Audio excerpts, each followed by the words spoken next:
All right. Hey guys, welcome to the show tonight. We're joined by a special guest here. His name's Drew. He's going to tell you a wee bit about himself, and we're just going to let it fill up, guys. There you go, Drew. Hey everybody. I'm happy to be here. This is wonderful. I was really happy when I was told that you wanted me to. Let me turn the volume down on that. Holy crap! I'm the same. I've just fiddled with it. That's Hey guys, what I get for sitting in here all morning long and jamming to Caledonia and stuff like that because you play wow. musical instruments? Do you play musical instruments? I actually am learning how to play the fiddle and learning how to play the pipes. Really? That's Yeah, I've got a set of bagpipes. My God. There you go. You learn something new every day, guys. But anyway. And you know, like you and I were just talking, you know, I am of Scottish descent too, but several generations back. So I figured the best way to respect my ancestors is to maybe well, they're not outlawed anymore, but I'd like to learn some of the old outlawed songs on the pipes. Yeah. The old clan songs. Oh. You need a good set of lungs, what I've heard, to play the pipes. You do. Yeah, these don't help, but no, but you do need a good set, what I've heard. But anyway, guys, we'll let it fill up a bit. Drew here's got to talk about. We're going to talk about some of the Civil War, aren't we, Drew? Let me throw something in here real quick. Do you want to make you a mod so as I can, so as you can post it and I can tell everybody?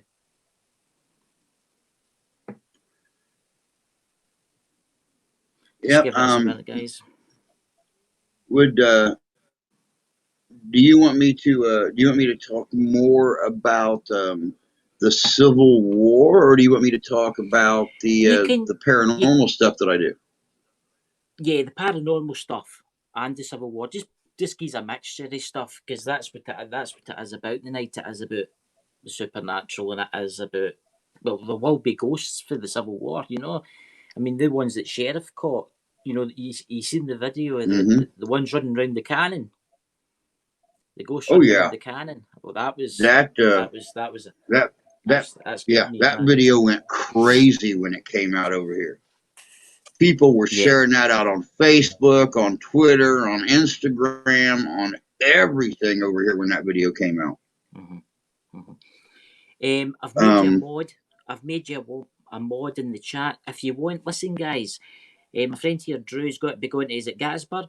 What's the dates? Yes, going to Gettysburg on 26th through the 28th of October.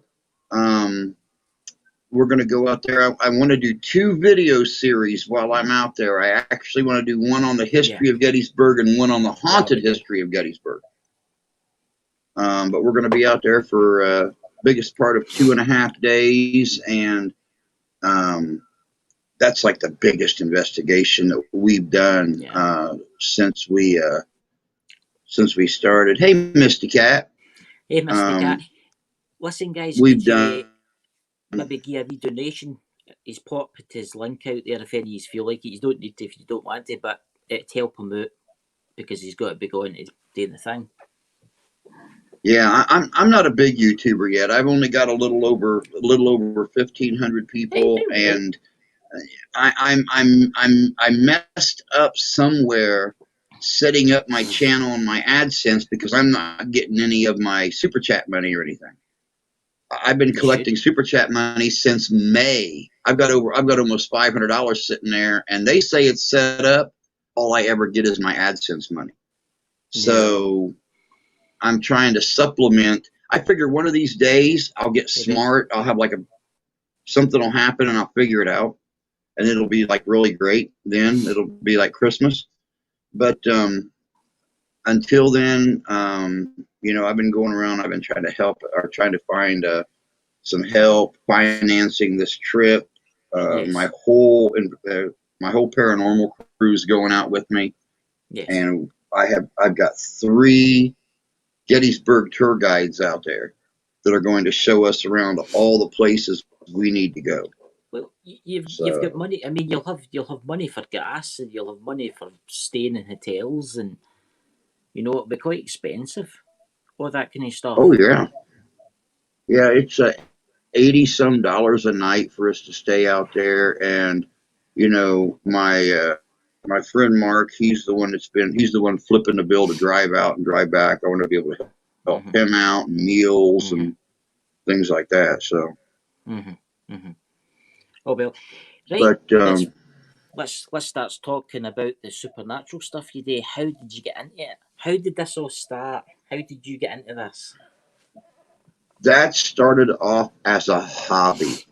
Really? I actually went to a restaurant here in Michigan, um, and it's called OTI's Old Tavern Inn. It's been operating in the same location since 1835, Right. and they've changed very little about it. I mean, it started off as a 1-room log cabin, and they Wow. actually built the modern restaurant and enclosed the log cabin inside the walls. And then they built a Wow. second story to it and built a kitchen and everything else. And they were giving me a tour of the place, and we went down in the basement where I could film Hmm. the old hand-hewn logs that were running along the floorboards and stuff. Yeah. And I started catching orbs down there. Mm. Well, when I told the gentleman that owned it, the girls, my wife actually went to school with the young lady, and I was down there with her husband. And I told him, he goes, "Oh yeah, I know. We don't talk about that here. It scares the hell out of the girls." So I talked to their daughter, which she waitresses at the restaurant and stuff. I talked to another girl, and they're like, "Oh yeah, we see and hear things constantly." Well, when I made the video for that, people flipped out. They're like, "Did you see that orb? Yeah. That orb just Yeah. right across the screen, and you could tell it was a perfect ball." Well, then we started going out and doing historic cemeteries. Oh yeah. Yeah, that And was interesting. I have I don't know, I have a knack for, I grew up in 2 haunted houses Yeah. from the time I was just a wee little bit. Um, but and I have this thing for being able to sense when things are around. And then I've got a young lady that's with the group. Yeah. She's a very good empath, very Oh good yeah. empath. Hmm. And the communication is just incredible. We get all kinds of communication and EVPs, and every once in a while you can actually hear something that's not coming out of the equipment. You can actually physically hear something from in the cemetery, and it's like, oh. Aye. Yeah.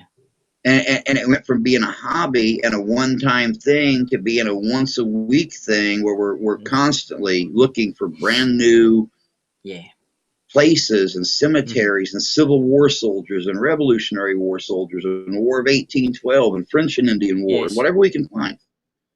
Mm-hmm. And it's just blown up now.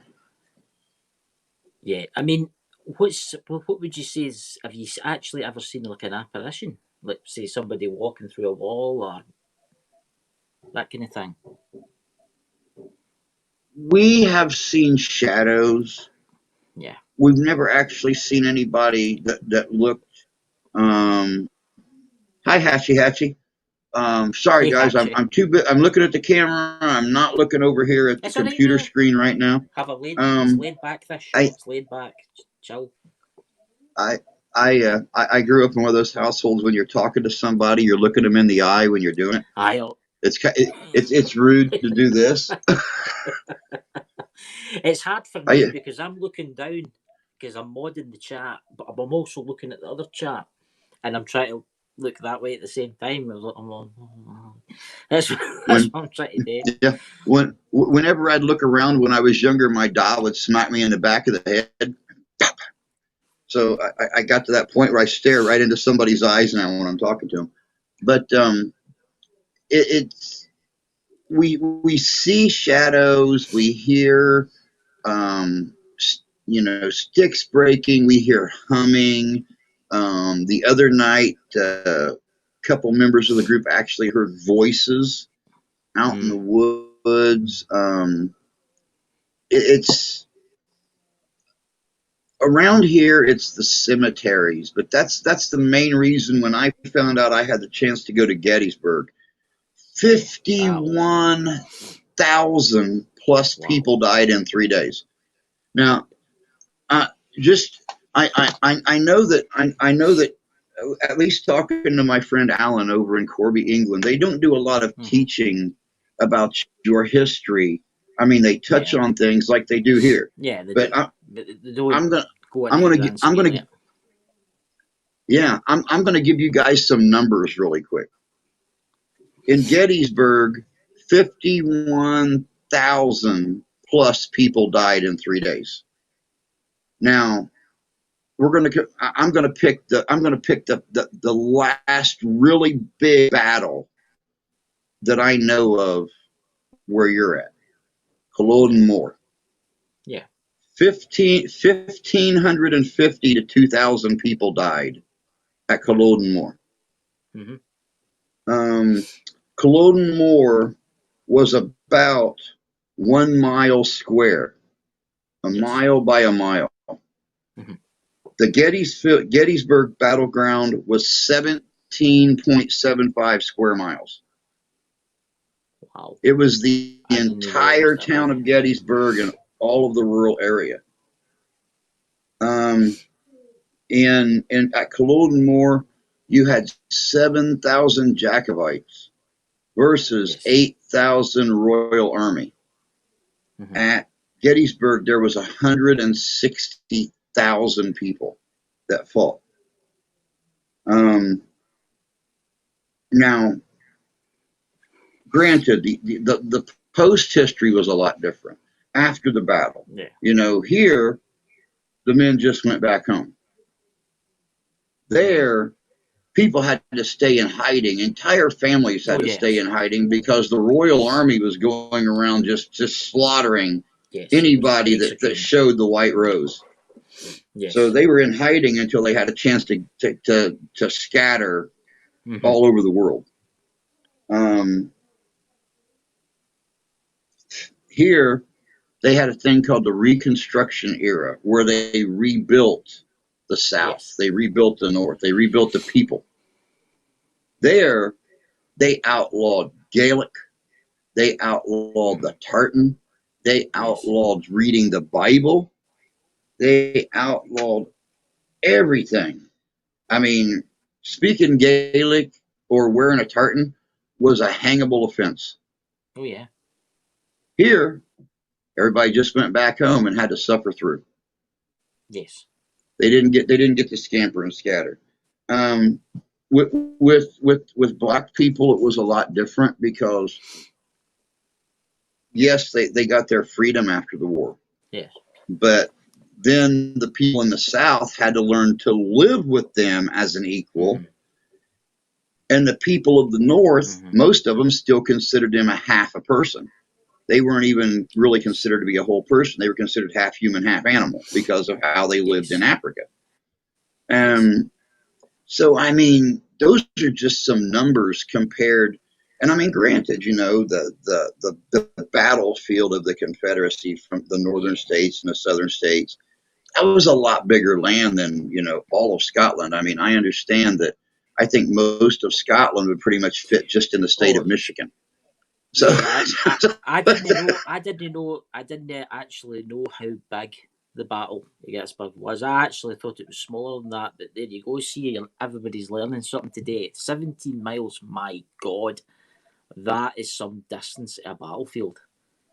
That is great. Yep, and I was just going to say, I was going to say, you said about the casualties inside. You think of the casualties too that survived, but lost arms and lost legs and lost eyes, and you couldn't take a step on the Culloden battlefield or on the Gettysburg battlefield without stepping on somebody's arm, leg, torso, something. I mean, you literally had to watch every step you made to keep from stepping on somebody. And It was because of the advancements in weaponry. You know, we had the mini ball that was we used to have a round ball that shot out. Then they invented the mini ball, which was actually conical and would smash through bone and things. It wouldn't just lodge in the body. You know, we had grape shot. Did you know have the cannonballs? Is that where the grenade was first invented? Was the Civil War? Yes. Yes, they had exploding cannonballs. Yeah. They had regular steel balls. Now, I don't know how popular American movies are over in the UK. I've never been to the UK before. It's a lifelong dream. Yeah. Like Gettysburg. I've seen the movie. I've seen the movie Gettysburg. I've seen it. Have you ever seen the movie The Patriot with Mel Gibson? Yes. Where he goes mad with the axe because he's pissed off because they've killed his son and he killed them all. I've seen that. I've seen that film. Do you remember the scene in The Patriot where they shoot that cannonball and you see it bouncing across the battlefield and it takes that guy's leg off, and then a wee bit later you see one take a guy's head off? Yes. Okay, it was actually like that in not only in the Revolutionary War but also in the Civil War. And then, of course, the Civil War also had what we called grape shot or canister shot, where you had several steel balls about that big around inside of a can. And it was packed with gunpowder. So they shoved this down in the can and they lit it. And when it exploded, you had not only 50 or 60 little balls shooting out like a giant shotgun, but you had all that shrapnel from the can flying out too. And it would just mow down 15 or 20 guys in one area, just like a giant shotgun. We had exploding cannonballs. They would light the ball, put it down the cannon, shoot it, and it would fly out there and explode. You'd have steel shrapnel flying everywhere. Yeah. What's that other movie? The other movie, it was during the Civil War, is it the colonial wars between England and America? And it's got the guy out of Scarface in it. It was a famous movie. You know the guy that plays Scarface? You know the actor? Al Pacino. He's in it. Al Pacino. And he plays in it. And it's his sons get took away. One of them takes him away as a drummer boy for the English army. And he tries to get them back. I need to try and remember that because that is a brilliant American film about that war. I don't think I've ever seen that. I'll have to look for that. See if I can find it. I'll see if I can find it. But the death toll, I mean, in those days, didn't they have morphine, didn't they? No. Most of the surgery that was done, and I like I said, I watched your live stream this morning from when you had Sheriff Buford on there a few days ago, and I know he talked about, if you were injured and you were taken into a field hospital, which 90% of the time they would just commandeer local houses and they would turn those into field hospitals. You'd walk in there, there'd be guys getting their arms cut off, getting their legs cut off, having surgery performed on them with no kind of painkiller. They might, where's that bloody thing at? They might, hello, good boy. They might, I'm going to put this in this drawer down here. Hey, there. They might get a shot of whiskey or something like that, but that's going to be about the only thing they're going to get. Morphine was in its infancy. They did have morphine, but they saved it for the really bad. Sawing your leg off, bad. Yeah, a lot of times too, it takes time for that morphine to take effect. So, you figure you have 50 guys laying around and you might have 2 or 3 surgeons working. They give them that morphine, they put it over their face and they just start sawing. They don't give it a chance to take effect. So it was terrible. And more men died of infection in the Civil War than actually died of fighting. Yeah. I mean, there was no antibiotics.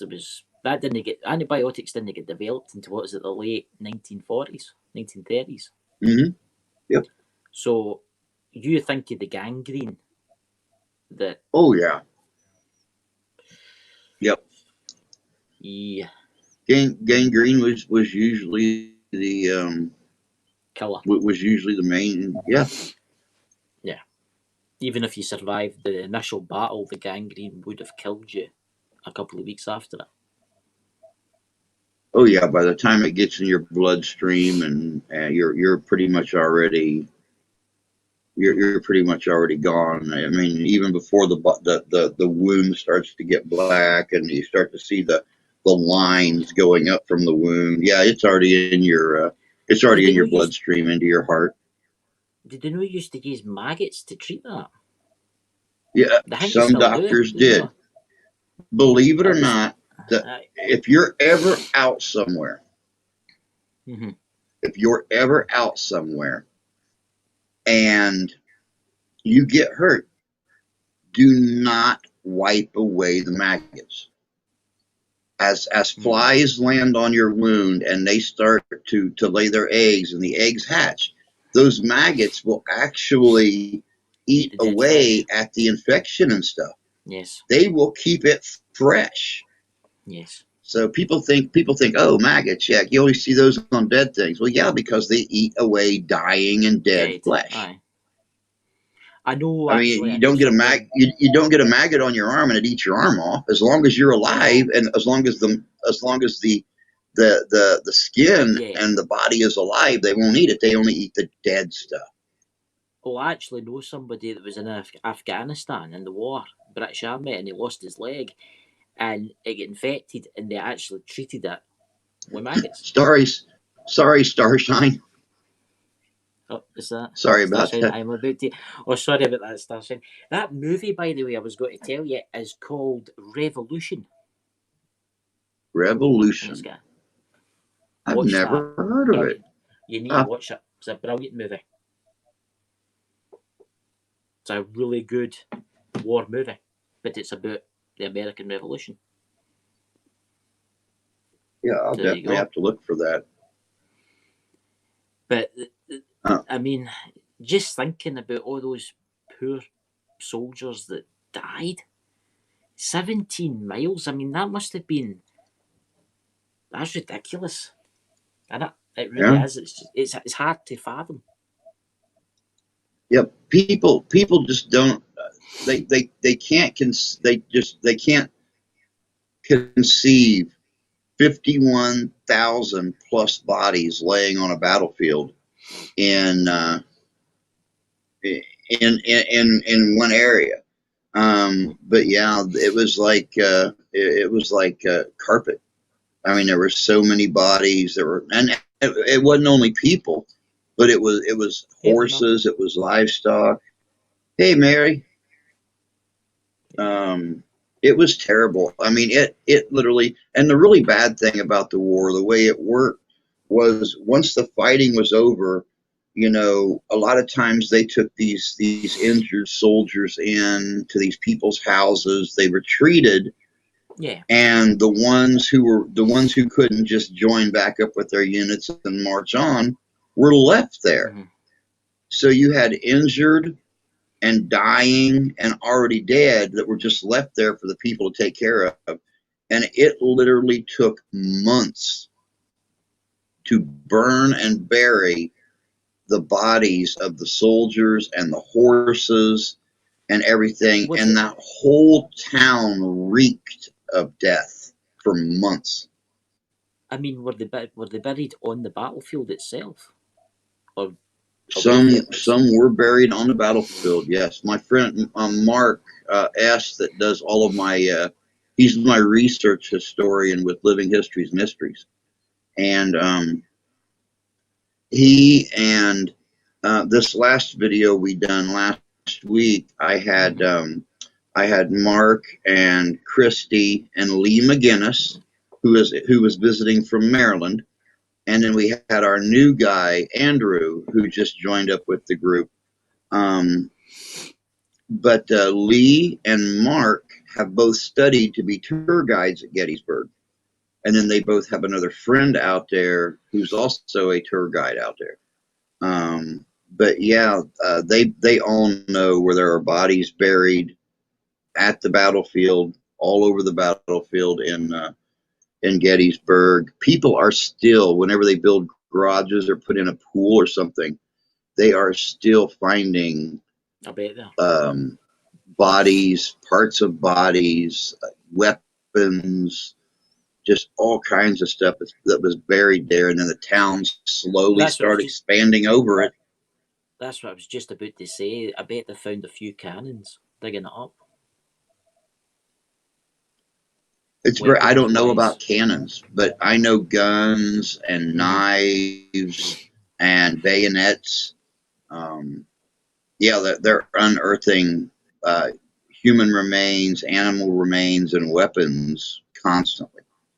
So I was just watching a. Pardon? You're bound to think of the spirits that are there, and that, but reliving that over and over and over again. I have been doing a lot of research, and there are a lot of paranormal investigators that say even without equipment, you can see and hear things all around. So, and of course, we can't get on the battlefield at night. It closes at 10 o'clock at night. It reopens at 6 o'clock in the morning. But the hotel that we've got reserved is right on the edge of the battlefield. So if I can get out in the parking lot, up against the fence, wherever the case may be, there's still a very good possibility. Not to mention there are miles and miles of trails through the forest where fighting took place. Are you allowed to fly a drone over? If I had a drone, I would. But it'd be quite good if you could. I mean, it'd be interesting to fly it at night time with a night image camera on it. A drone and a metal detector are two things that are in my plans for the future. Because when I start doing history, here in Michigan, we don't call our towns, we call them villages. And I live in a very small village here in Michigan. And when I first moved here and started Living History Comes Alive, I actually hooked up with the Historic Commission here. And they gave me like 12 books with the entire history of our village, our county, our township.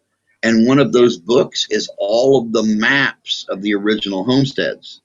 Wow. Before there was a town or anything else. And so I have a metal detector in my future to go out and actually do historic metal detecting at the old homestead sites. But once again, I'm still a small YouTuber. I don't make $200 a month. I don't make $175 a month yet. I know. So I support my family. I don't work, so this is my this is how I help support my family. Have you put your link up in the chat? I put it up a couple times. I just post it as many times as you want, because there might be somebody there that might donate a couple of dollars to you. You don't know, I keep hoping that one day I'll find that wealthy benefactor, that really rich person that says, like, hey, I really like you. Here's $10,000. Get what you want. But I know a lot of YouTubers that do things like you do and I do that would love to have that really nice professional spirit box and that motion detector and all this other. I actually got on all the technology that Ghost Adventurers has. I mean, that's thousands and thousands of dollars. I got on eBay the other night just for the giggles of it, and I was looking to see what some of the actual, like you see on the TV shows, the real expensive motion detectors and stuff. $200 for this, $300 for this, $400 for this, and I'm like, not in this lifetime. No. Maybe when I get 100,000 subscribers, then I'll be able to to do that. But right Well, now, I'm yeah, usually when we do our ghost hunts, when I do the ghost hunts with Drew's Paranormal Vlog, I'm the cameraman, right? And there's some cameras that I would love, but you're talking 2-3 grand for a camera, for a decent night vision camera. And it's right there's the one I use. yeah, It's a wee little handheld yeah, SD card, and then I use my yeah, phone that I'm doing yeah. this on, That's what I use. and Yeah. I've got a couple other tablets and stuff back here that have certain apps on them for voice phenomena or EVPs or motion sensing. But other than that, that's what I have to rely on. And I've got a program actually on my computer that does voice recognition.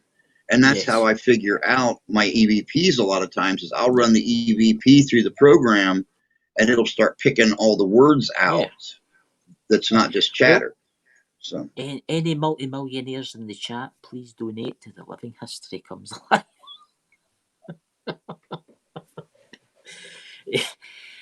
You never know. You might be somebody watching this, you know. you never know. Never know. But you know, like I said, I'm hoping to get. Yes. I would like to get a couple of more SD cards for my phone and stuff before I go. That way, I have enough. I know I have enough space that I can get those 2 video series, possibly 6 Yes. videos total. 3 on Yep. the history of Gettysburg and 3 on the haunted history of Gettysburg. That would be amazing. So that would be amazing because I would love to see that, and I think a lot of my subscribers will want to come over to your channel too. You know. They're more than welcome. And I have one of those very unique channels. You know, I have 6 live streams a week normally when I don't have anything else going on, when I don't have investigations going on or anything else.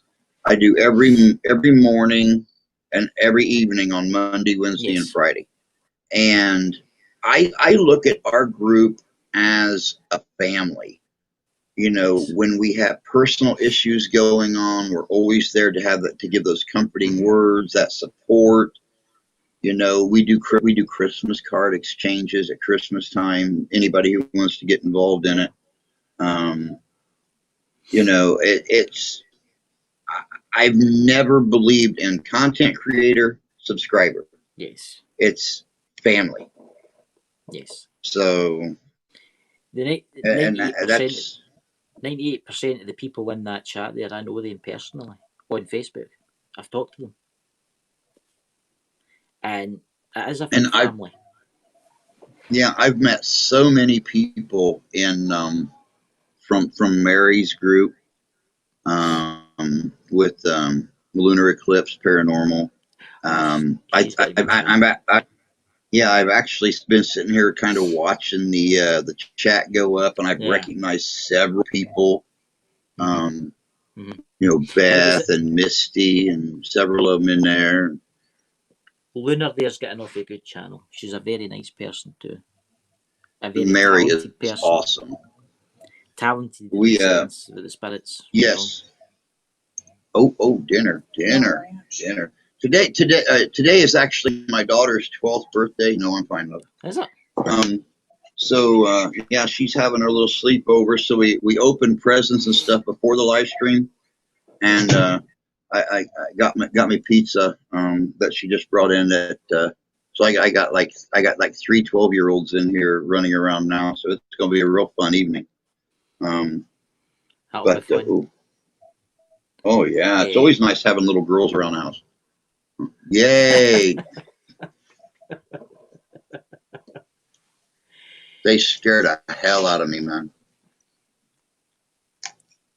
So what would you say? What would you say was the best evidence you've ever caught? What's the best evidence you've ever? We were come across and see them. We were actually doing an investigation at a place called Riverside Cemetery. Here about a month and a half ago or something like that.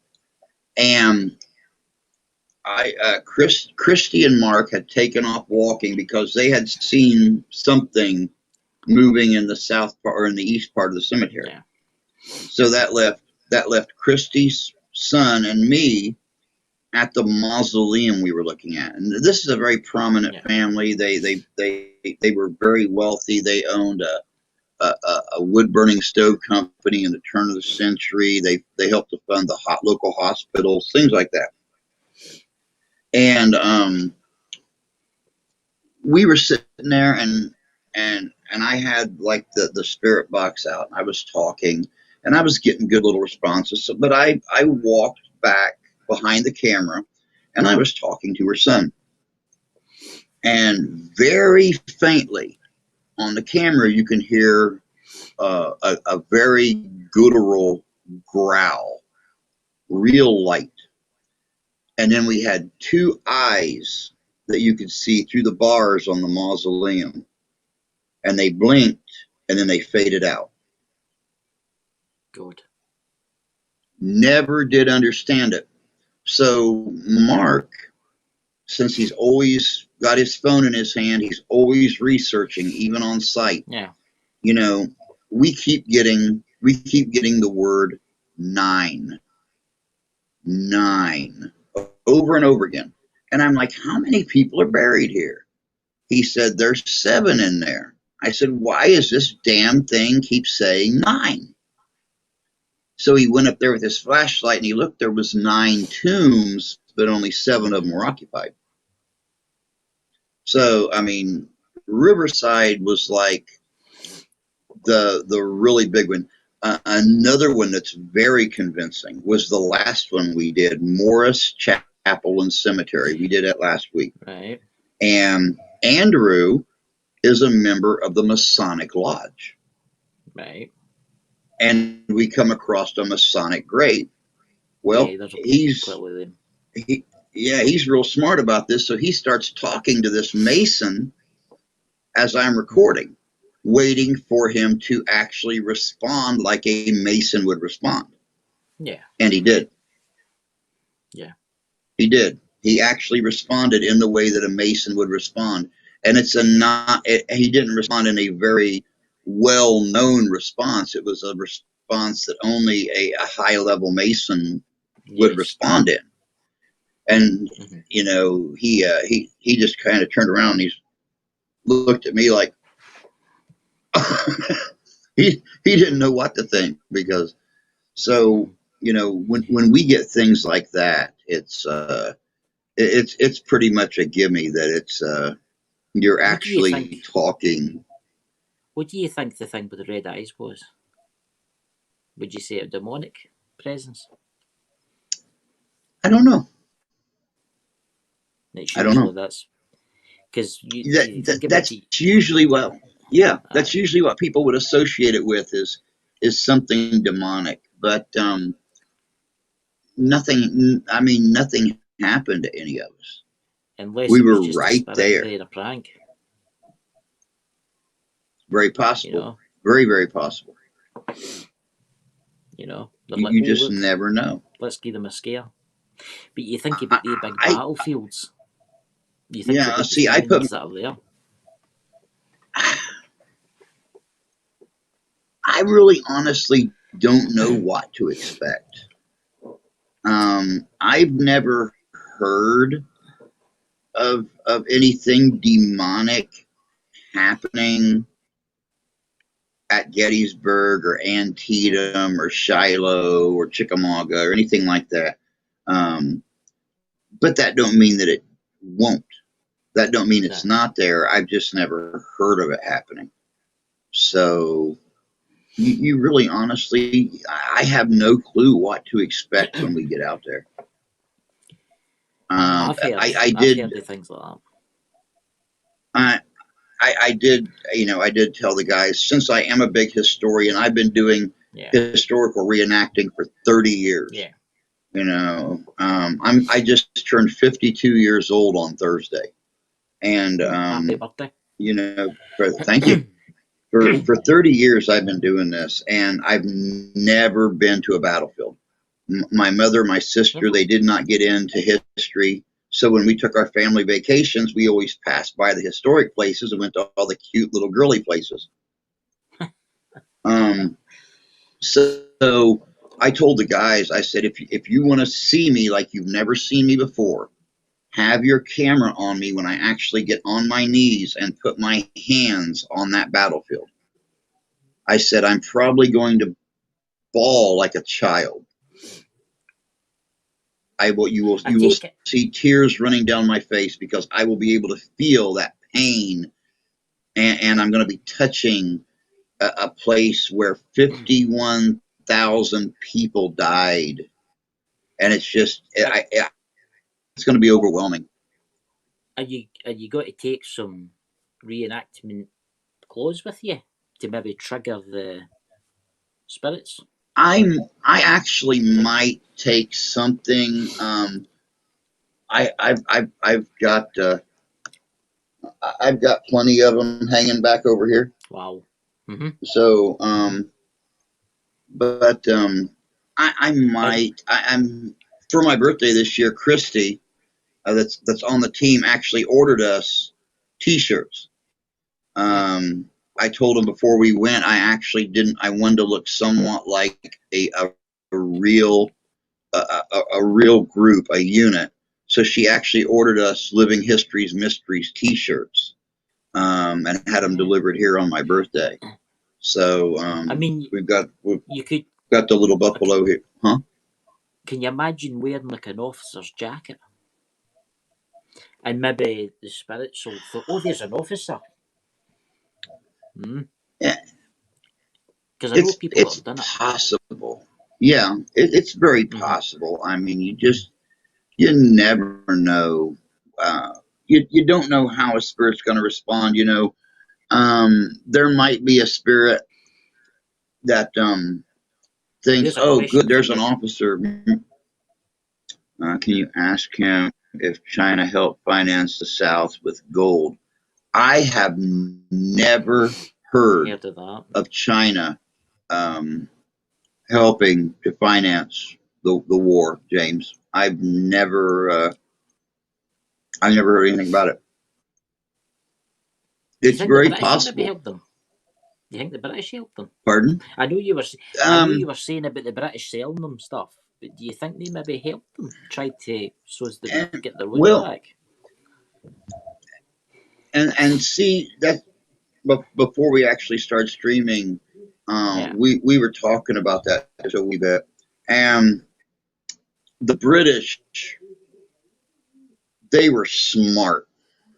Why? When the blockade was set up, going from the East Coast down around Florida, up blocking off the Gulf of Mexico, and actually ending real close to into Mexico.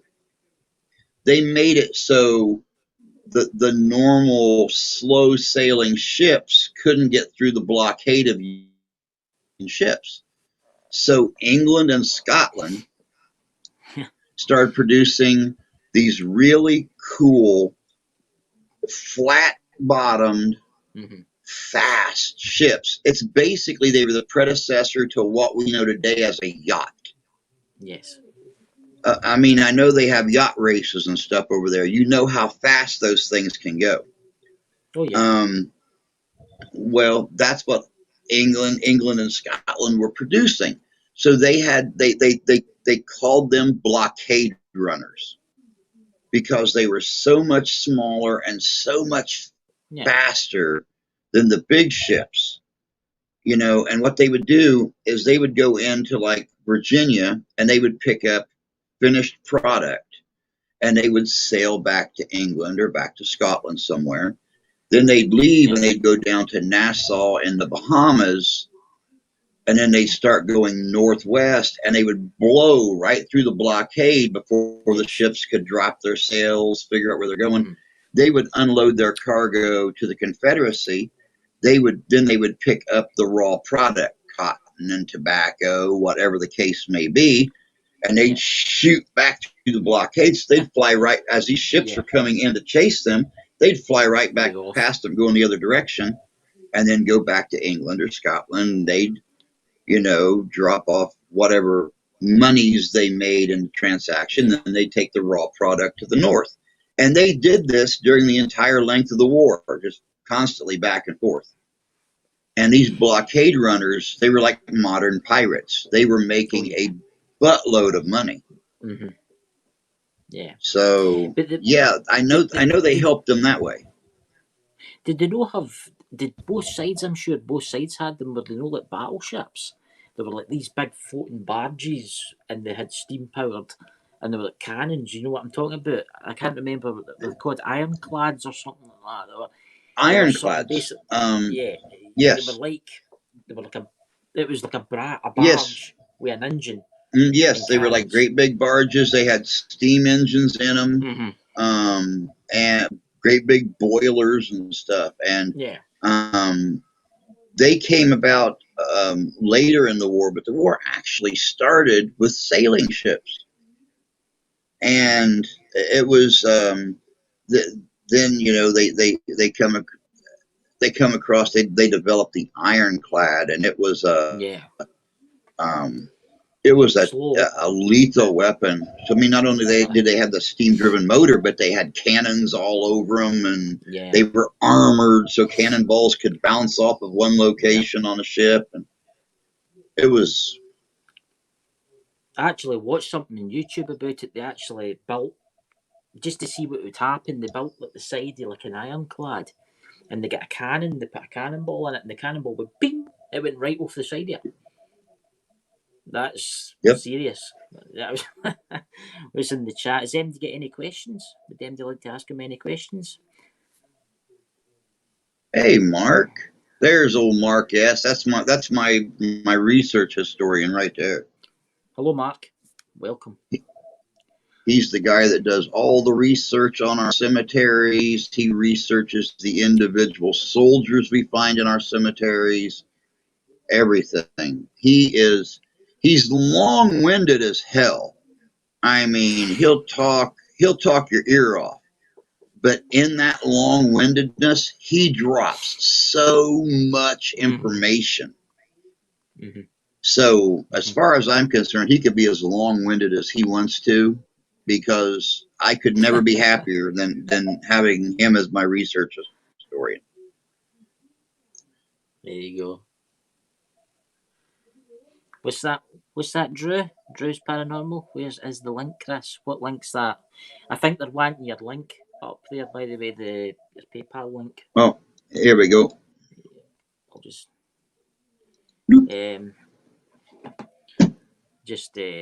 pop it up there for you. Let's see. I'm just going to share your channel too, so as they can to find your channel. Okay. That's all right. I'm dead for you now. Okay, I start to say that either link will work. I have the regular YouTube link, then I also have the custom link. Right there, you got it. You got my custom link right there. There you go. I'm quick. That's what they say about me. I'm quick. You know, I can multitask. I can multitask. So how long? I'm glad you can. How long does it take to get from where you are to the battlefield? To Gettysburg. Is it about 8. I think when Mark and I talked about last time, it's about 8 or 8.5 hours. We'll leave we'll leave northern Indiana at like 2:00 in the morning, and we'll get there probably around 10:30 or 11 Monday morning. That's actually quite a long drive, because where I'm in Scotland, that's about the same hours it would take to get to London, Scotland, capital. So, but you got to. He's in Scotland, Mark. Yes, I'm for Scotland. That's why I'm mad.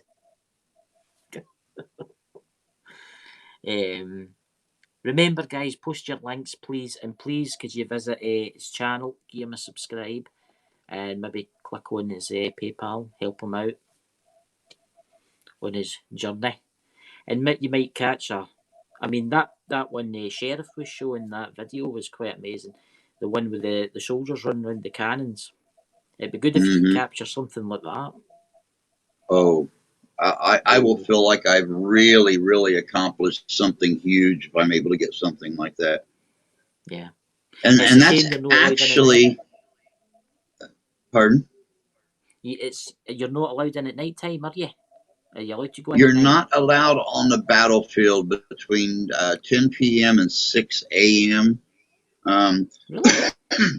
But you can be there, like bright and early in the morning.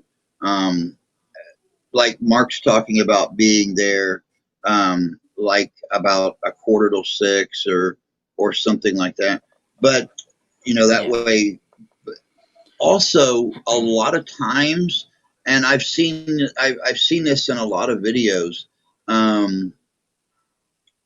Most of the spiritual activity that you see early in the morning. So, when did the battle? How long did the battle last? I think it was 3 days. Really? Really? I 3 just thought it was days. 1 day. I don't know. My God. Yeah, and that's what I mean. That's one of the reasons I threw up those numbers I did earlier between Culloden and Gettysburg, because Culloden was just a few hours. Yeah. And you still lost several thousand. But they did the same thing too at Gettysburg. They did in Culloden. You have a lot of mass graves where they just dug a swatch of land and they just threw bodies in. Excuse me. There are pictures of the battlefield from way back then where you will see bodies just lined up like firewood. And they'll dig the hole. They'll just pull them right into the hole, and they'll throw the dirt right back over them. What time of year was it? Sometimes they didn't even get that. Was it during the summertime, this, or was it during more of the fall, winter time when the battle? It was when July. It was in July. Right, so it was the July. So it was just coming into the summer, really. So the ground would be muddy, but it'd be getting warm too. So the smell must have been really bad after the second day. Yeah, well, I mean, like I said, it was absolutely terrible, and there you go. It was July 1st, 2nd, and 3rd, so the very beginning of the month of July. Thank you, Marquez. But yeah, not only did you deal with the death and the decay that was happening on the battlefield during the beginning of the hot summer, but like I said earlier, the bodies, the animals, the people, it took months to get that smell out of Gettysburg because they sat there and they just rotted in the sun until people could do something with them. And then they were burning them, so you had the smell of burning flesh and hair that was just wafting everywhere. It's unimaginable. It's inconceivable. I can't imagine. I can't imagine what that was like. I mean, that's even worse than the soldiers in World War II coming across the camps in Germany. Right? There wasn't even that amount in the camps. All the camps together, right? But can you imagine seeing something like that? Can you imagine what that must have done to some of the men? I can't imagine it, but talk to me when it's over with, because if I do like I normally do, I will probably see it. So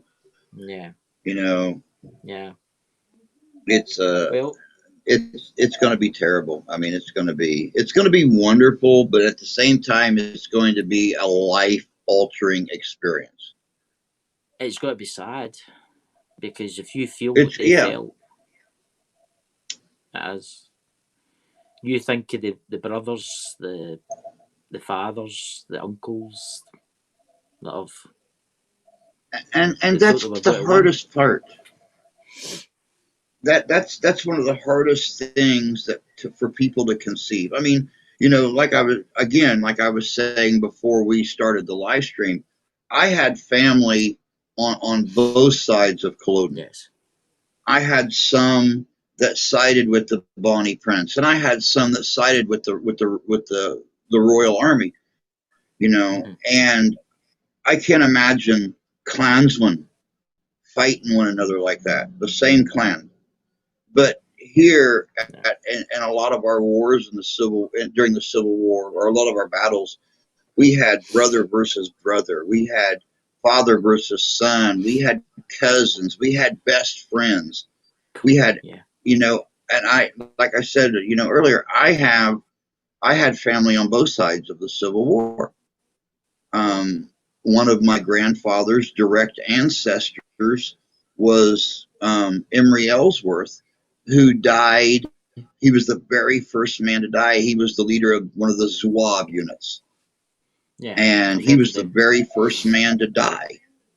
And then his cousin was Lightning Ellsworth, who was he was a telegraph specialist. He rode with Morgan's Raiders when they tried to invade the North and got over into Illinois and everything. He would patch into the Union telegraph wires and send out false information on where Morgan's Raiders were going. Yeah. So, and then when I went in the military, I was a communications expert too, but I never got the chance to do anything fun like that. But yeah, you had brother against brother. One agreed with the South's belief on things and the other didn't. You had father and son, you had cousins, best friends, I've heard of everything. I mean, it's terrible. It must have been. I mean, God forbid. I hope it never happens again. But that's the world we live in. Mark just said the 11th Corps had a few Scottish companies that fought at Gettysburg. Yeah. And I know there was actually one. Help me out, Mark. What was his name? The commander. The commander whose men wore the tams. They wore the Scottish bonnets. They didn't wear like keppies. They actually, his unit wore, it was McPherson or something like that. But there was actually a unit. I don't know if it was McGregor or not.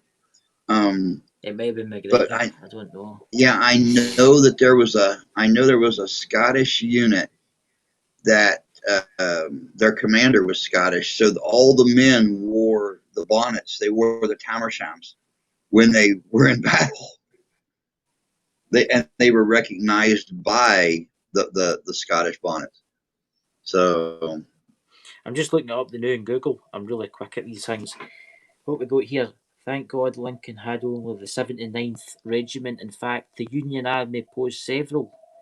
There was the Scottish Regiment between 1861 and 1865. Based pre-war units, approximately 600,000 Scots migrants to the United States between 1851 and 1861, bringing it's no telling me the regiment. Here we go.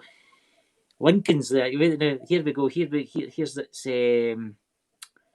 I got Lincoln's something. Wait, no, just give me a minute here. Let's accept cookies or something like that.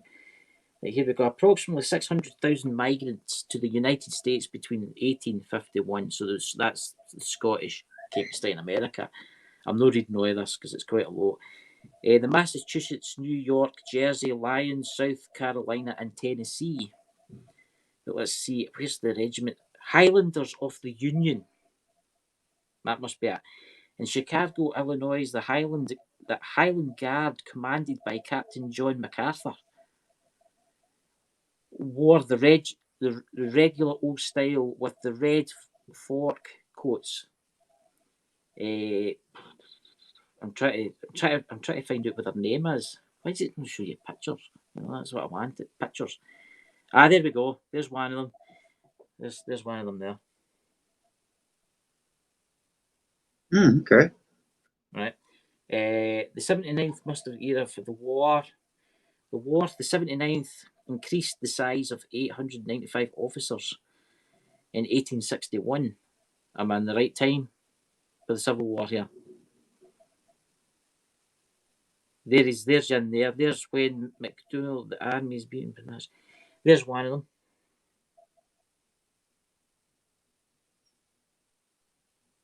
No, I think that was the Confederacy side. And I've never, and I have to do my research on this, because when I was doing my research for a video last year, I seen where they said there has never been a war where the Scots have been involved that there's not been at least one piper piping them in on. But I've not seen anything yet whether or not there was a piper with MacArthur's unit during the Civil War. There's it's obviously the other side. Okay. The Bluecoat side. So that's not the Confederacy, but the Highlanders from New York in 1861. But I'm looking for like the ones in the Confederate side, which is, history states it doesn't tell stories quite right. Well, for those that don't really know, the I don't know how many viewers you have that are in Scotland. I've got quite a few. Well, for those that don't really know the people's history, after Culloden, they were hunted down by the Royal Army. They were slaughtered. It was treason for what they done. And a lot of them fled to North Carolina. Oh yeah. So see where I stay is where the Cameronian regiment was, and it's where the Jacobites marched off. This is one of the main staging areas where they marched. My village, I'm not naming my village because then people will know where I stay, but this is where they trained. This is where the Jacobites trained. Here. Right? The castle just down the road from it, that was their castle. And they marched off to fight. Of course. They didn't win. Yeah. And I think that's one of the main reasons I want to come back to Scotland sometime is, when my family or my clan was given Eilean Donnan Castle, like in the 17th century. And I believe it was given to us by the McGregors. Yes. And I know the clan. We held Eilean Donnan forever. And then in the turn of the 20th century, a McRae bought it back and completely remodeled it and made it beautiful again. And from what I understand, now we don't get a lot of information from Scotland here in the U.S. Because, well, Scotland's as big as one state, and the U.S. doesn't really feel like it's important to teach us that. But from what I've seen, Eilean Donnan Castle is like the most photographed castle in Scotland now. And but it's got the bridge going out to the island, and the tall walls and the tower and the intersection of three locks. And I would love to go back and actually touch where my family came from before they put me in the ground. I just where I come from, it's there's a castle, and the castle where I stay was used in the fighting in that war that you're talking about. I'm just trying to find that was the castle before it fell to disrepair.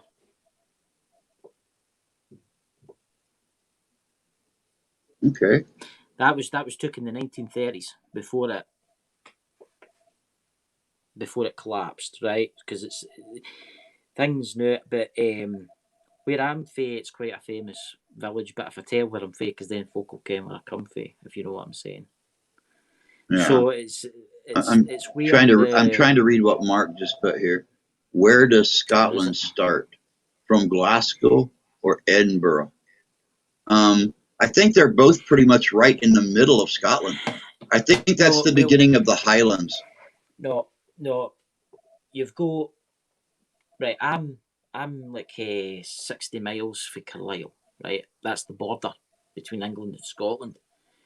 So Okay. just 27 miles behind me that way is Glasgow, and more that way is Edinburgh, and that's about 40 miles. But our capital's obviously Edinburgh now, but it never used to be in the past. It's changed that many times, you know. I mean, Glasgow was capital, then it moved to Edinburgh, and I don't know what's going to happen the way things are going now, because we're wanting independence, and I don't know what will happen. I think they could do it. It's a tricky subject. There's people that want it, and then there's people that don't want it. Oh yeah. Because the simple fact is Scotland's famous for it's famous for its tourism, right? We make our money there, right? And we make whiskey, right? We used to have an oil industry, and we own quite a significant portion of the oil industry, but it's drying up. It's only got an estimated 20 years worth of oil left. Now, are you talking about the one in the North Sea? Yeah, but it's mostly American companies that the English take it anyway. They take the money for it. Okay. Yeah. Yeah, because see, I always thought that was fascinating because at one point in time, the oil field in the North Sea was larger than the one in Alaska. Yeah, they keep saying that there's not much oil left, but there's more natural gas left. But the price of natural gas is. Well, let's not talk about gas. Uh, I know what you guys pay for gas over there. You pay per liter what we pay per gallon, and there's 4 liters to a gallon, so you guys are paying 4 times more for your gas than we are. I'm trying to find that castle. Me and Drew's Paranormal, she's one of the ghost hunting team. She's the head one. And see if you subscribe to her channel. She'll we've got videos of this castle, and there's not much left of it now. That's all that's left of it, right? But the castle itself is one of the most haunted castles in Scotland, right? And that was home to the Jacobites before the match. Really? It was burnt to the ground. It was burnt to the ground by the English after the war. So there you go. And that's just 6 miles up the road for me. But there's a battleground over there next to my house. It's only a mile and a half away, and there was over quite a few thousand on either side died. And it was because they were retreating for Clawdon, and they were caught by the English forces, and they tried to hold, but they couldn't. And the 2 choices: they either get hung or they fight. So they fought. Now, I have a question for you, and I'm just going to throw it out there. Where is the line between the lowlands and the highlands? Right, I'm in the lowlands. That's where I stay. I stay in. Let me find Google Earth here. Right, I'm in the lowlands, so I'm in the kind of borders. I'm in the. I don't want to show my village because then people will know where I stay. Right, with now. Not everybody's as ballsy as me. When I do my videos, I put my town right there at the end of the video. So. Right, so there we go. And everybody in the village knows me, so you got to do stop and ask, and you can find me. Right, here we go. I'll zoom in here a wee bit. I'm on Google Earth, right. I'm not showing you exactly where I stay, but I stay around about in this area, right? There's Glasgow, right? Okay. Now, that's the lowlands, right? That's the highlands. More in this region. This is the highlands. This is the Okay. lowlands. The lowlands are, yeah, you've got Perth and you've got Paisley, Glasgow. This is the lowlands. This, it's hard to make sure it's, see that with this down Okay. here? This is the lowlands. This So then is the where is highlands. then where is Hadrian's Wall? Hadrian's Wall is, see the wee line? I'll zoom it up. Right, this Google Earth doesn't work very well, but we're going to go, right, that's Scotland, right? Mm-hmm. So right there on my end of my fingernail, right there. Oh, okay. It runs, let me fix this, make it so it's easier. It's got a big United Kingdom.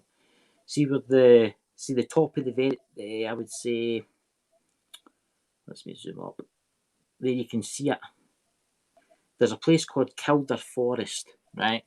Kildare Forest, that's Hadrian's Wall that runs right across. Oh, okay. Runs right across there. So this is Scotland. That's the United Kingdom. You know, it's you can actually see it for space if you look. If you look Google Maps up and look up a place called Kildare Forest, it'll take you to it. It'll take you to show you the wall. But it's no much. It's no much. I've seen Hadrian's Wall, and you could stand over it. It's no like the Chinese, the Great China Wall.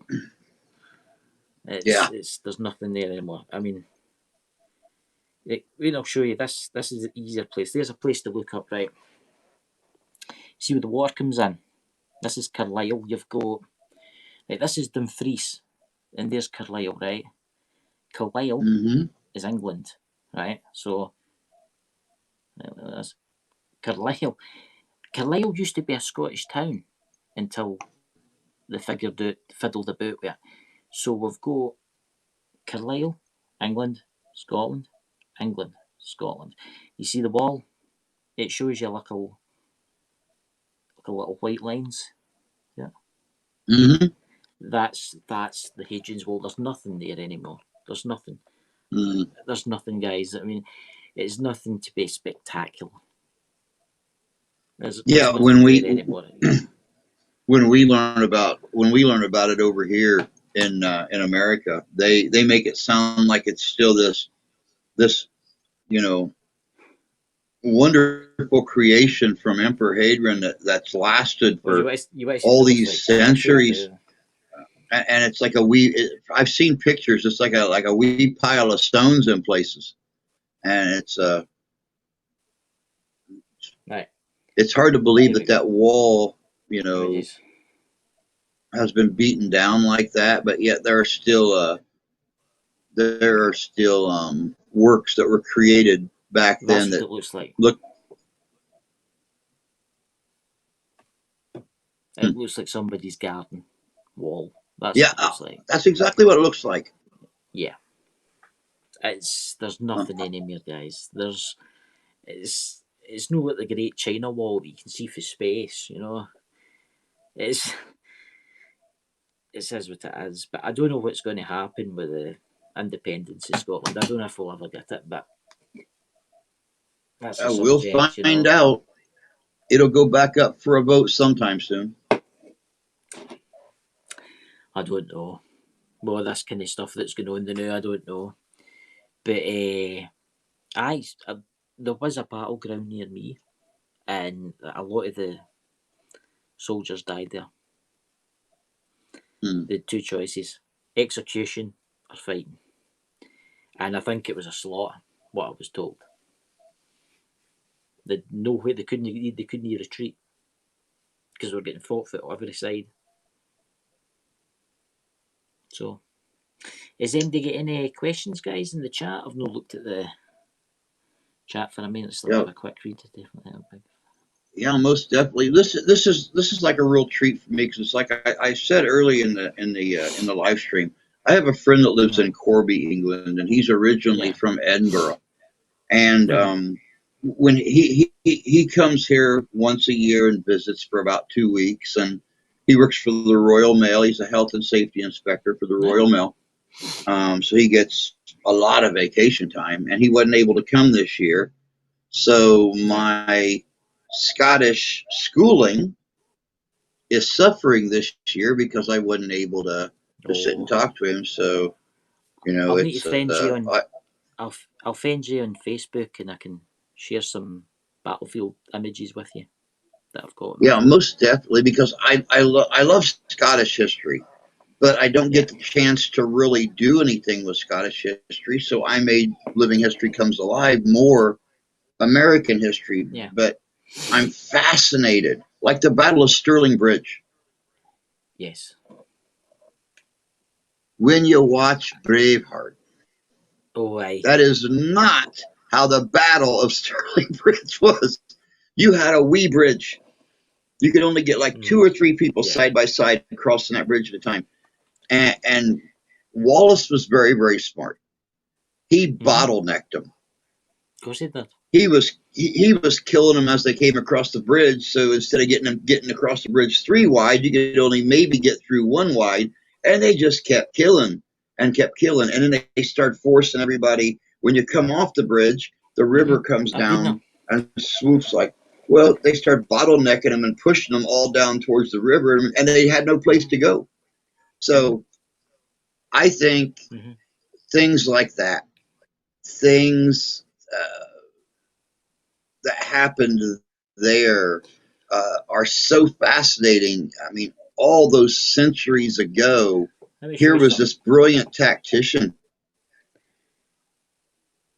And I find a lot of fascination in the history of the old country. There's a church in my village, right, and it's from the 11th century. Right. Oh, I know, Drew.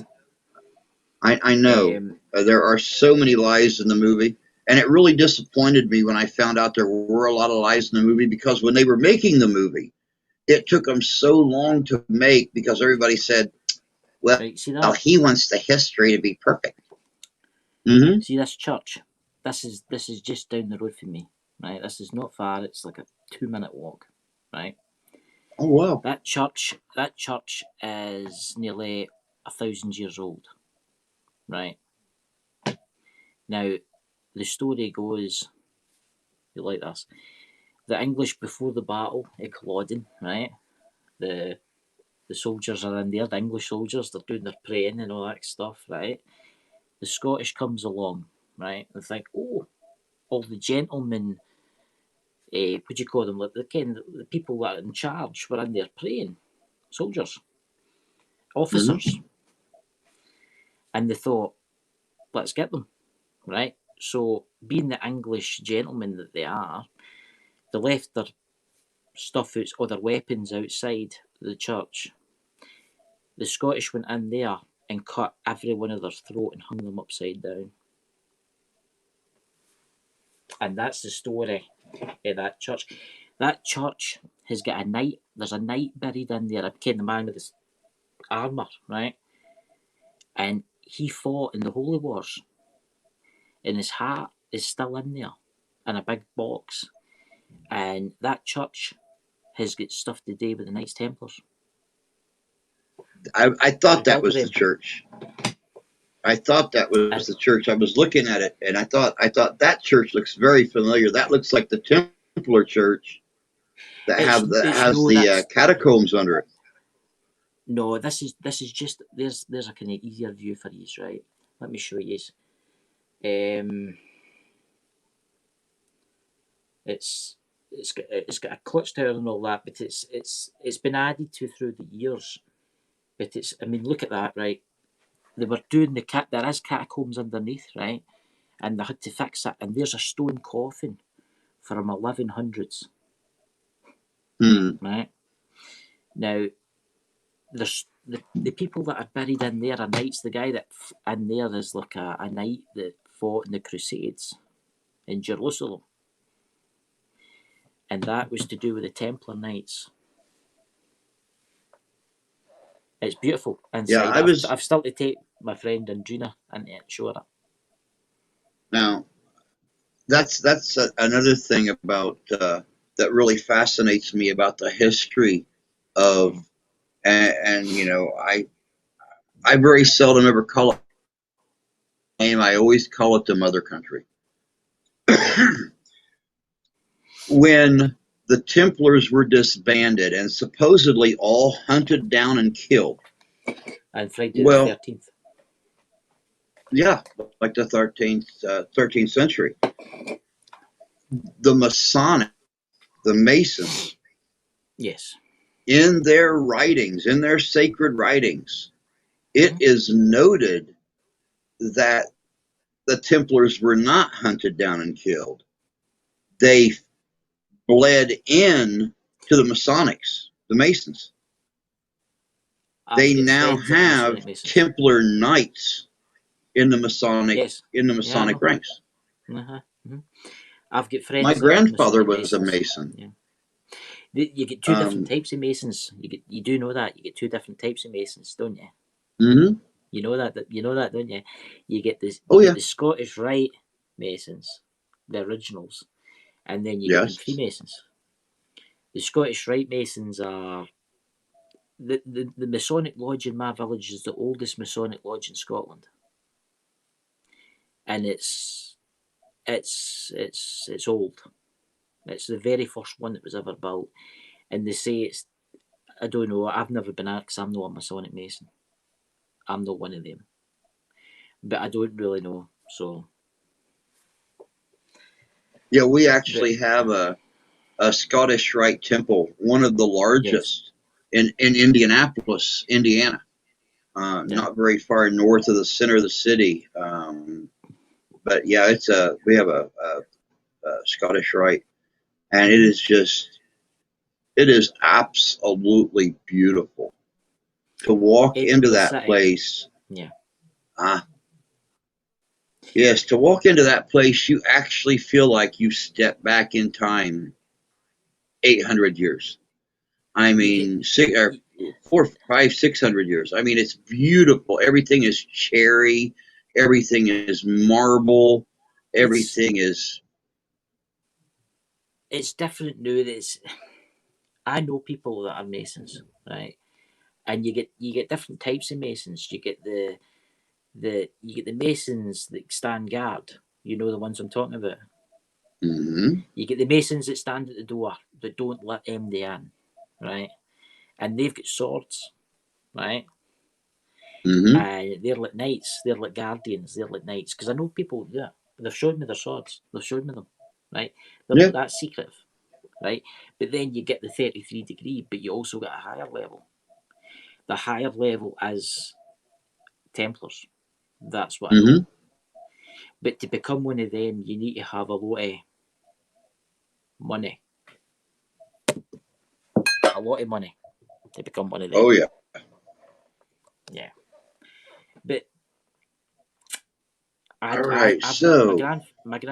grandfather was one, and my other grandfather was one, and my uncles were one, but I'll never be one. That's just a thing that I don't agree with. But anyway, let's see who's in the chat, Chris.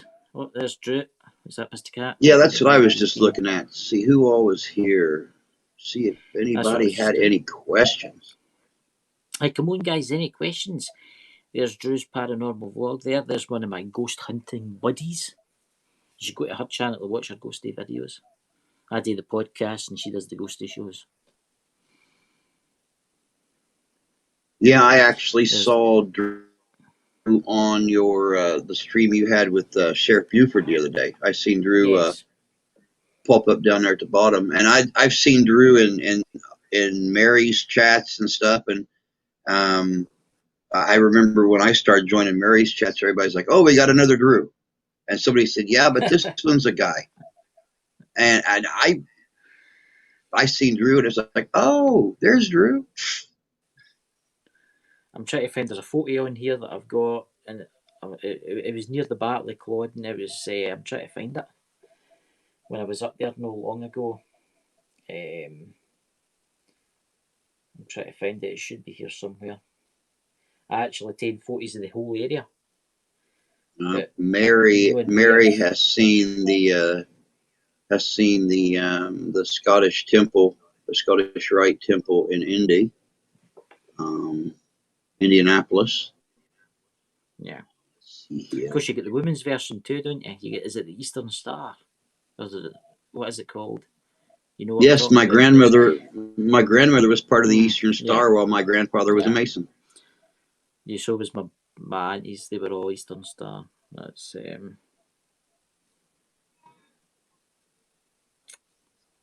Pillsbury Fleet. I'm trying to find this place.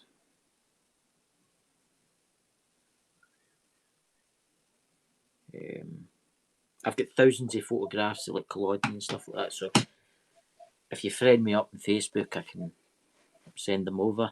There's Luna. Is nobody got any questions, guys? Anybody at all?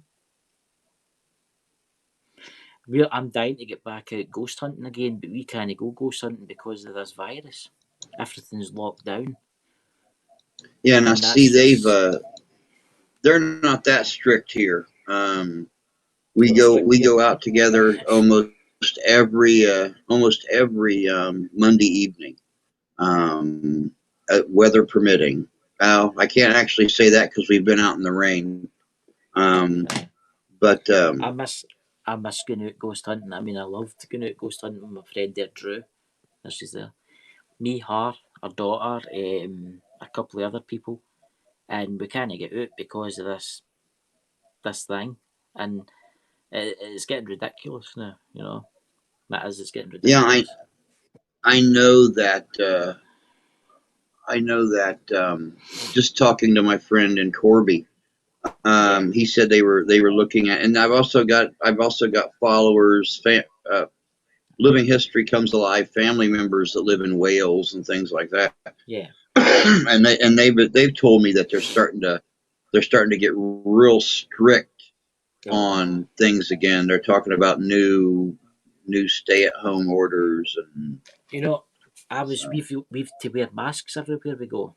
I don't know if it's like in America. You just have to wear masks when you get into shops. Yeah. every time you go into a shop. I was in a supermarket today, and someone, they didn't have their mask on, and everybody started shouting at this one person because they didn't have a mask on. I mean, it's ridiculous. It's getting to the point, you know. It's what's that, Drew? What's that, Hatchie? I didn't see you in here, Hatchie. Oh, Hatchie. Hatchie Yeah, discussed it's the world is in a sad state of affairs right now, and I don't know. Here's I don't know how much American news you guys get, I but watch a lot of American news because I've got family well, that live in America. okay, well, over the last several months, people have been complaining about our governor, Oh yeah. Governor Whitmer, and how she done things.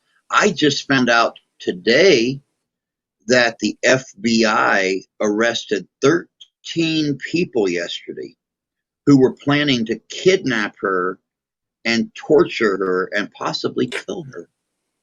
That's how bad it's got. When people want to go out and commit treason to make their point, to get their point across. And I don't know if any of the European countries have faced anything like that yet, but that just completely blew me away that people are that retarded to think that they could get away with this. I can tell you this, it's getting heated. It is getting heated. It's starting to get heated here now. It's getting to the point where, you know what I'm saying? There's an interesting question for you. You should discuss how what's that? The Sussex Indians left a Custer and the 7th Cavalry laid out after the Battle of Little Bighorn and left a message. That's something maybe people don't really talk about, is the Battle of Little Bighorn. It's something you don't really see on TV that much. Yeah, they've made a few movies about it, and much like Braveheart and History, It was there was a lot of fiction involved in it. There were accounts of, well, first of all, Custer was born in Ohio and moved to Michigan. Him and his wife Elizabeth actually lived in Monroe, Michigan, and they've got a big statue of him in the downtown square in Monroe, Michigan. But Custer was a glory hound. He wanted to become president, and he would stop at nothing to become president. He even turned evidence against Grant's brother to get him in trouble with the government to discredit Grant. And, they knew that if they sent Custer after the Sioux people in the Little Bighorn Valley, he would give them that huge bloody battle. Now, with him being a glory hound, he did not want to wait on his mule trains. He didn't want to wait on his extra ammunition or anything. He left them way behind, and he rode straight in there. And he thought he was riding. He split his troops into three parties. One going where he thought was the center of camp, one going around to one end of the camp and coming in, and he was supposed to go to the other end of the camp and come in. But the camp was bigger than he thought.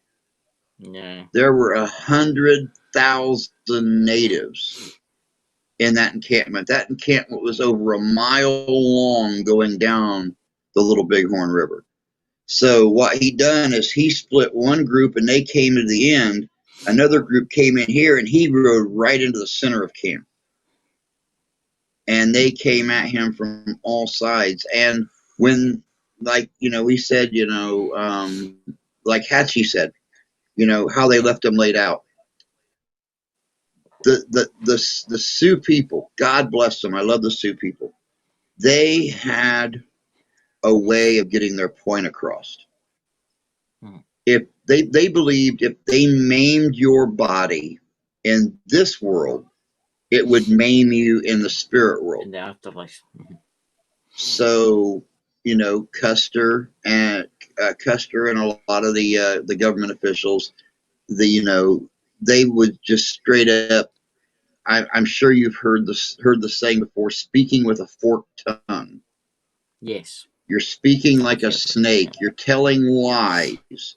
So, when those men died on the battlefield, the women would come out on the battlefield. They would pick up boots. They would pick up guns. They would pick up, whatever they could use.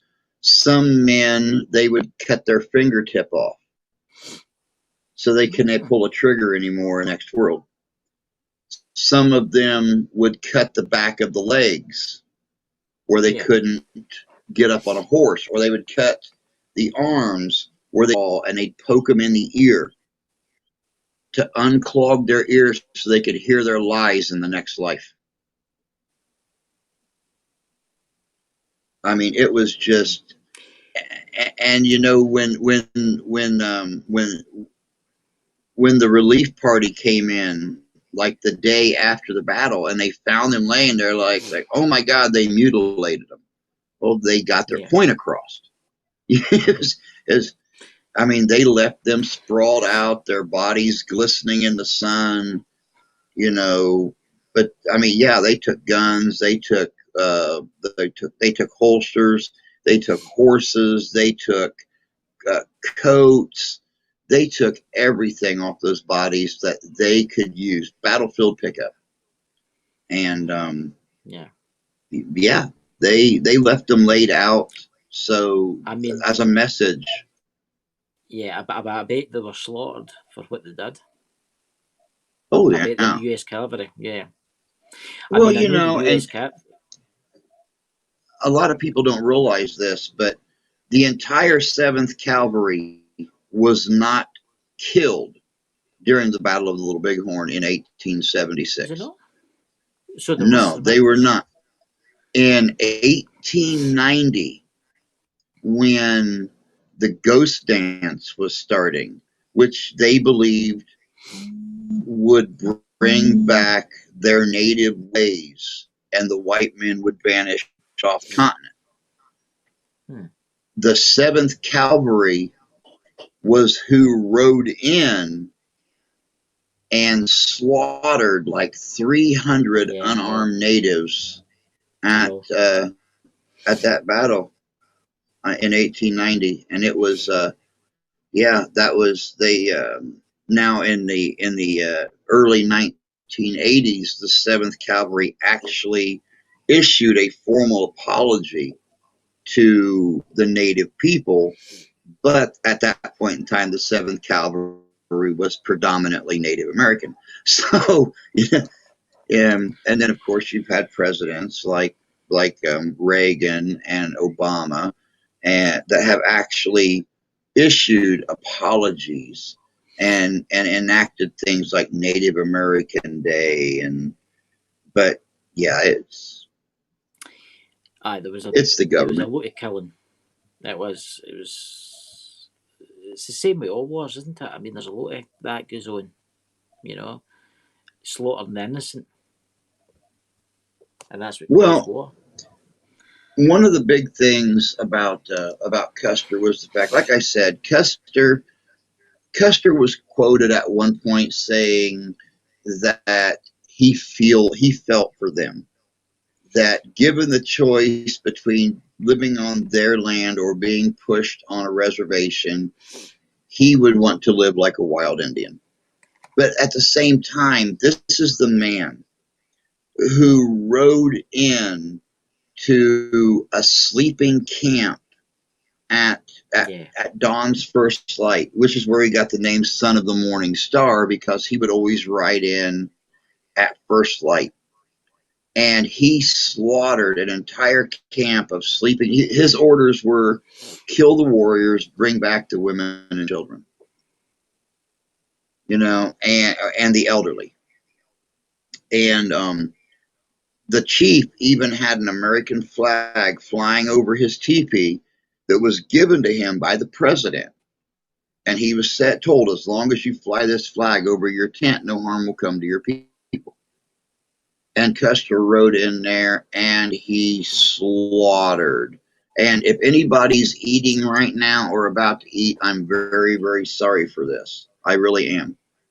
But his own men wrote home and talked about seeing them cutting babies from mothers' bodies, God. cutting breasts off of women and hanging them on their horses, having body parts hanging off the horses as they paraded back into town with all these great battlefield gifts. And they only brought back like maybe 20% of the women and children and the old people. They killed everybody else and left them there to rot. And then they set all the tents on fire and stuff. So in theory, that Custer got what he deserved. There's a lot of people who say yes, he got it. No, let me take that back. He deserved a lot worse. Yes, but he got all his body could handle. Yeah, his soul's probably getting tormented as we speak. Hey, Lee. For all we know. So yeah, it was terrible. It was terrible. That's the thing. That's the world we live in. I mean, you think about all the horrible things that have happened over the hundreds of years, the human civilizations. All in the name of progress. Yep. Look at Nazi Germany, what they did. Mm-hmm. Just because they thought they were the chosen ones. Oh, my wife's grandmother is her grandmother and grandfather, so it would be my wife's great grandmother and grandfather or great grandmother and grandfather were from Poland. Yeah. Poland was devastating. Her grandmother was born in 1939, and they had left Poland right before the Nazis started to expand out. They had came to America, and Grandma was born 2 years before World War II began. Yeah, I know people that have visited Auschwitz, okay, the gas camp, and let's put it this way: they're like psychic. It's the people they are, and they broke down before they could even walk in because they can sense it. Mm-hmm. You think of the terribleness. I mean, what was it? 20 million? Was it more than that? Something like that. It was more. Yeah, it was running about that, and it wasn't just. This is what people don't realise. It wasn't just Jews. It was killed. It was people with learning difficulties. It was coloured people too. It was homosexuals, gay people. Yes, I was just about to say that. Gay people and homosexuals and stuff like that. And they were gassed. And Russians, that's what they did to Russian soldiers too. Russians, yep. Mm-hmm. And that's the world, and that's the world we live in. And see, that's the really sad thing.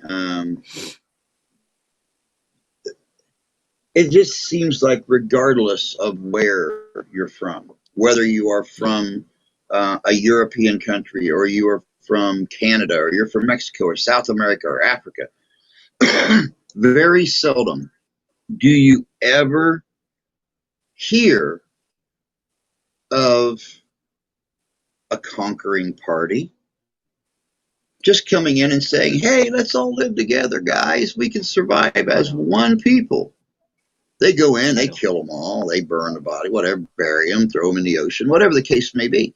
You never hear. I have never heard of a more powerful race going into a foreign country and saying, hey guys, let's all be one people. Let's really make a go of this. We can do this together. Money's got a big part to play in it. Money and resources. That's what it's all about. I mean, look at the world we live in today. Mm-hmm. Do you know what I mean? Why can we not just all look at America right now. Weapons? Oh, I know. Look at America right now. We have. It's not even a race war anymore. We have black people killing black people. We have white people killing white people. It's not a collar thing anymore. Oh, is it the same over there? I wasn't sure if it was or not. I don't, like I said, we don't really get a lot of news out of Europe, so I have no clue if it's a worldwide thing or. No, it's happening here too. It's happening here too. It's the exact same thing that's happening in America is happening here. Maybe not as much in Scotland, but more like London and the bigger cities like London and Manchester and Birmingham, places like that. It's happening. Wow. And that's terrible. It's the world we live in. I don't know why we can't just all get along. Can you imagine the world if we all just go along? But I don't think it'll ever happen, Well, I mean, look at the last really great person who said anything about, imagine all the people living in the world as one. John Lennon. Somebody walked up and shot him right outside his apartment. Yep. So. And that's what happens. I just don't think we're going to change for a long time until I think they just start using nuclear weapons, and then that happens. That'll just be, that'll be diabolical. You think that would be a dip in the ocean? What do you call it? The Nazis, what the Nazis did, if the nukes started getting off. Oh yeah. And then it will. I mean, I know what these things can do because I had relations in the armed sort of forces that fought in the Gulf War, and I've got friends that work to this day, work for the British government and they work for these kind of things, and they've told me. They've told me. They says it'll all be fought by pressing a button.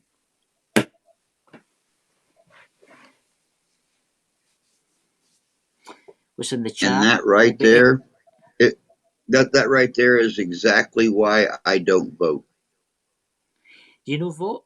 I do not vote. I do not believe the president should be the shiniest of two turds. Yeah.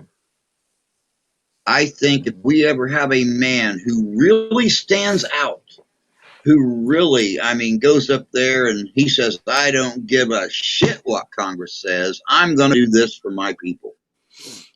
Then I may vote again. But we've got a but I didn't.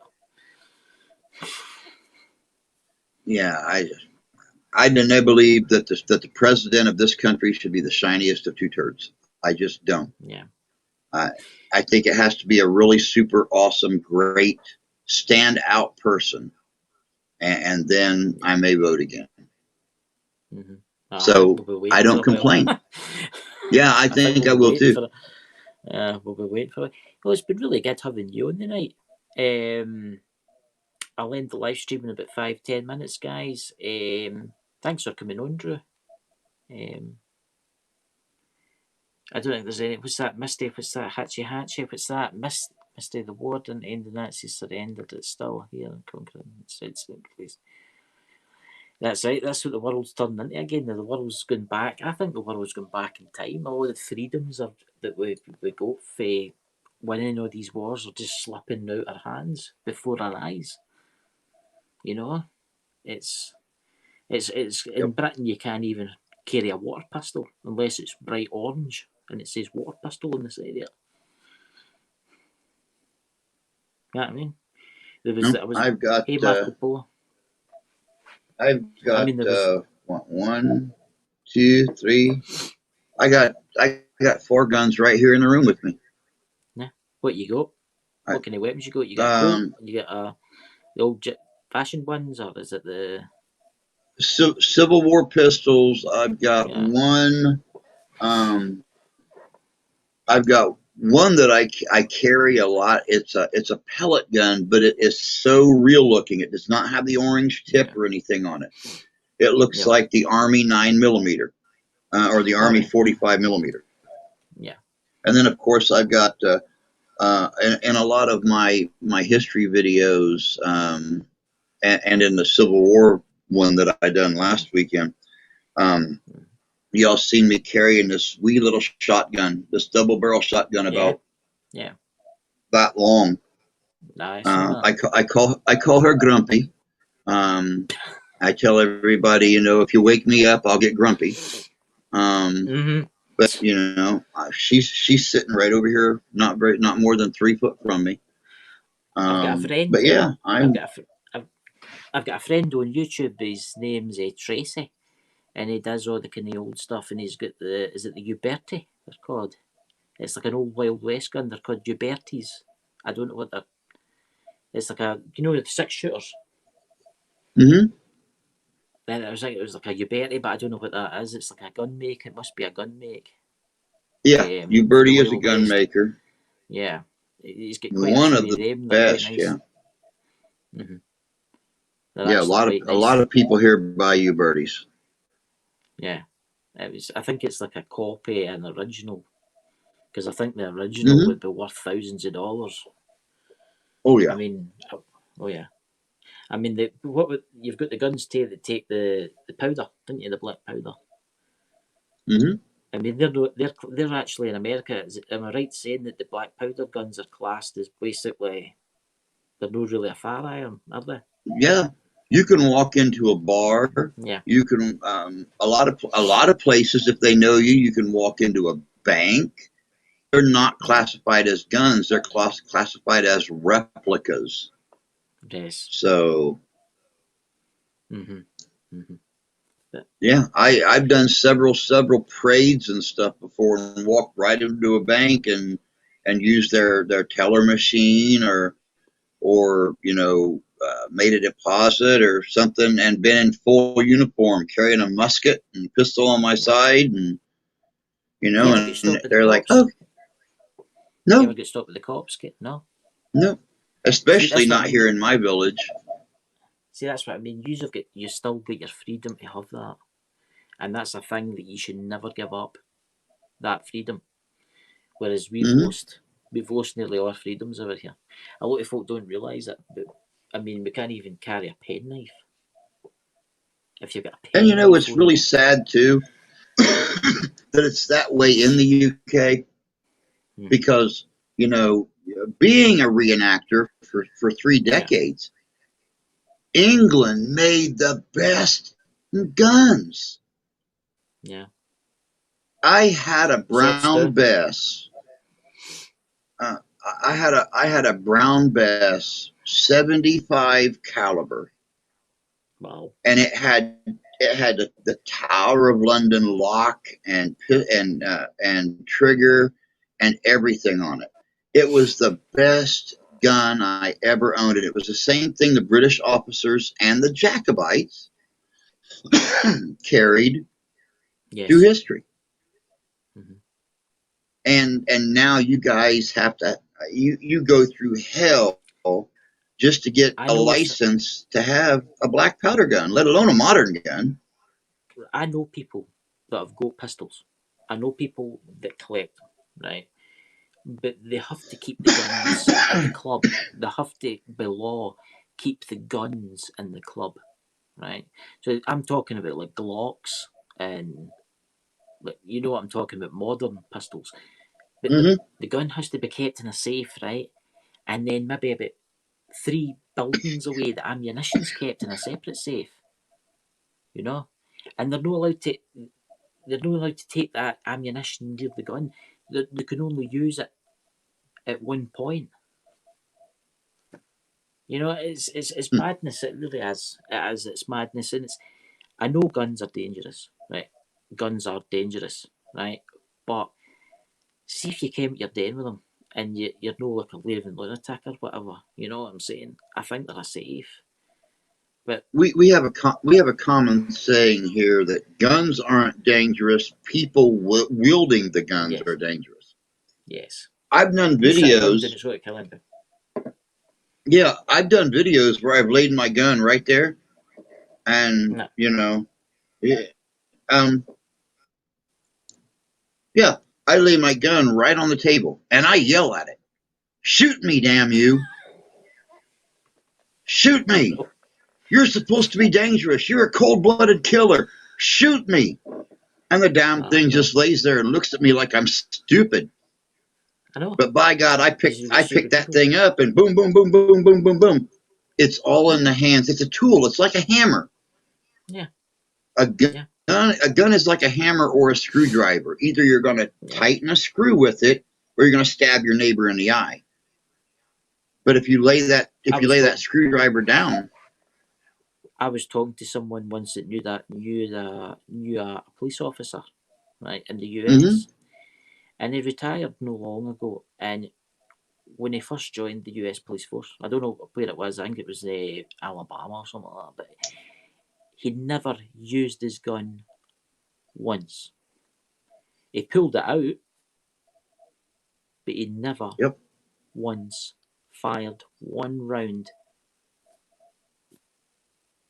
And I mean, you know what? It's used as a tool to like if somebody's robbing a shop and you go in with a gun, right? They're going to go, all right, I'm sorry. They're going to drop their weapon, right?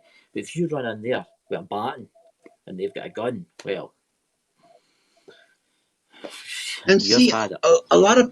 a lot of people don't realize that by having a group of people who by law cannot carry a weapon, Hmm.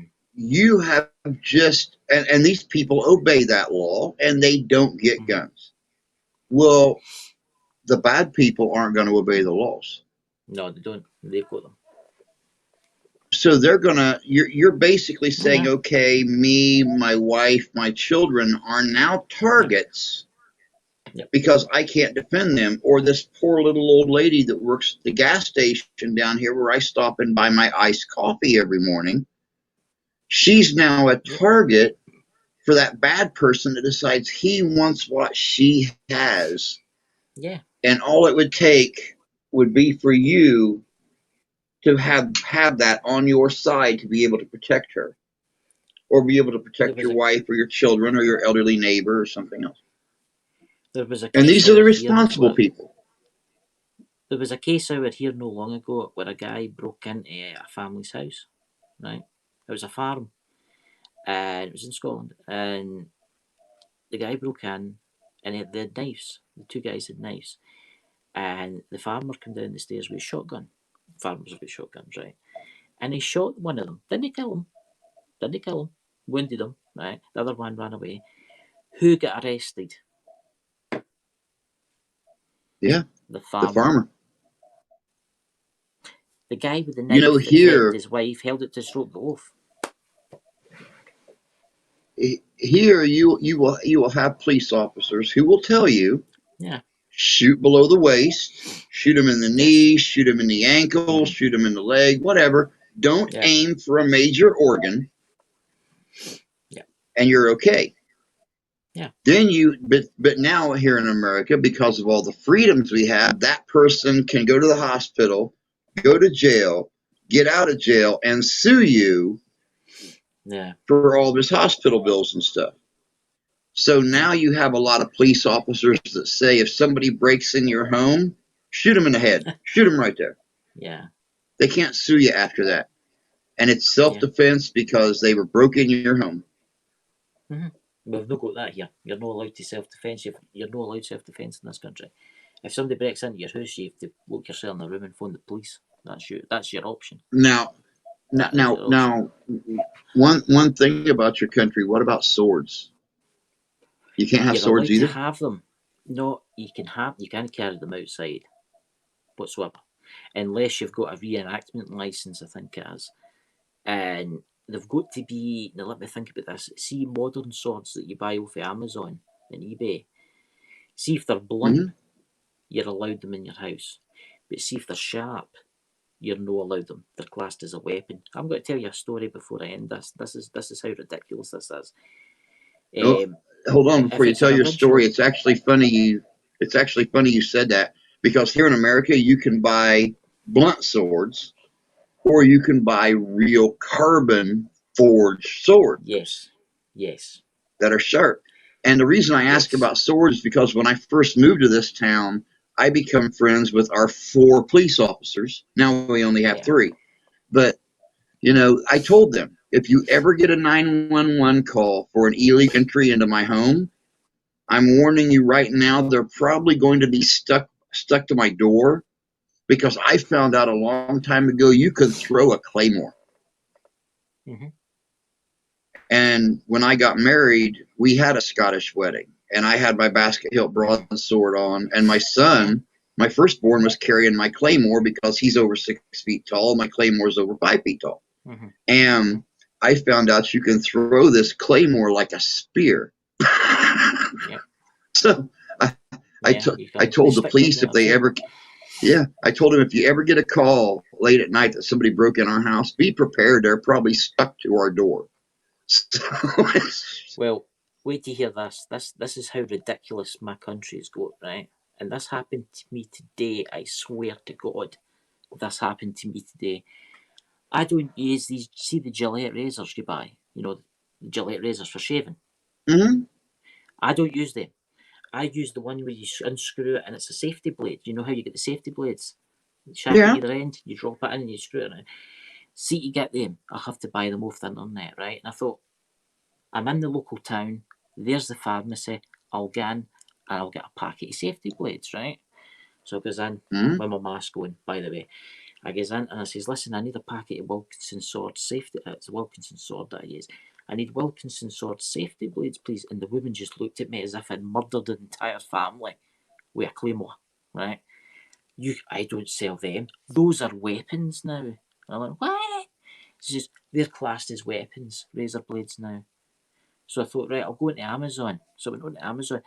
To get them delivered to my house, I've got to either show them my driving licence at the door or a passport to get them delivered, because they're classed as an offensive weapon. And it's a safety blade. You can how you get the ones that they're like blades, right? They're very, very Yeah. sharp. And you drop it into your razor and you screw the bottom as the bit and closes.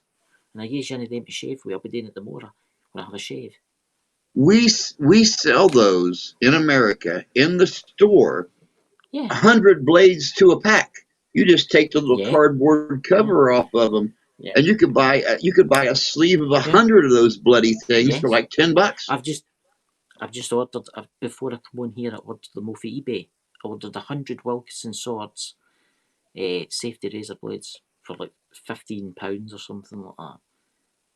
But see when it gets delivered to my house, I have to show them my driving license or a passport because it's classed as an offensive weapon.